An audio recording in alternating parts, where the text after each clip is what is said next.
IPL mini নিলামে মোস্তাফিজকে দলে নিয়ে এবার বিশ্বাসঘাতকের তকমা পেলেন শাহরুখ খান। জুটেছে প্রাণনাশের হুমকি। উত্তরপ্রদেশ বিজেপি নেতার কড়া হুঁশিয়ারিতে আছে বাংলাদেশের কাটার মাস্টারও। আইপিএল খেলতে গেলে বিমানবন্দর থেকে বের হতে না দেওয়ার আলটিমেটাম দিয়েছেন সঙ্গীত সোম। ঢালাইয়ের সেরা প্রিমিয়ার সিমেন্ট।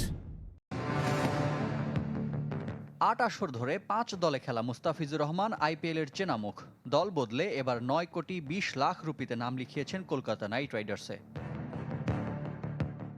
বাংলাদেশের কাটার মাস্টারকে নিয়ে কি ভুলই করলেন বলিউড কিং শাহরুখ খান? ভারত বাংলাদেশ রাজনৈতিক সম্পর্কের প্রেক্ষাপট টেনে যাকে বিশ্বাসঘাতকের তকমা দিয়েছেন বিতর্কিত বিজেপি নেতা সঙ্গীত সোম। একদিকে বাংলাদেশে হিন্দুদের হত্যা করা হচ্ছে, অন্যদিকে তাদের ক্রিকেটারকে আইপিএলে দলে নেওয়া হয়েছে।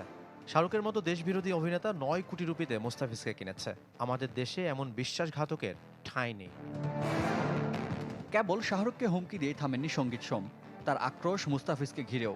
আইপিএল খেলতে ভারত গেলে বিমানবন্দরের বাইরে পা ফেলতে দেবেন না বলে হুঁশিয়ারি দিয়েছেন। কেবল বিজেপি নেতা সৌমি নন, শাহরুখ বিরাগভাজন হয়েছেন হিন্দু আধ্যাত্মিক গুরুদেরও। ভুল শুধরে নেওয়ার সুযোগ দিচ্ছেন অনেকে।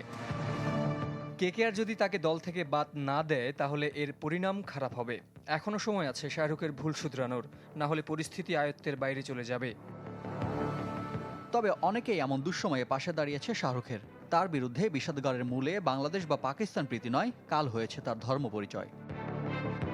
তারা শাহরুখ খানকে আক্রমণ করছে কারণ তিনি একজন মুসলিম। শুধু আলোচনায় থাকার জন্যই বিজেপি নেতার এমন অপ্রাসঙ্গিক মন্তব্য। মার্চে আইপিএল শুরু হলেও এখনও তারিখ ঘোষণা হয়নি ১৯তম আসরের। রিফাত হোসেন, চ্যানেল 24।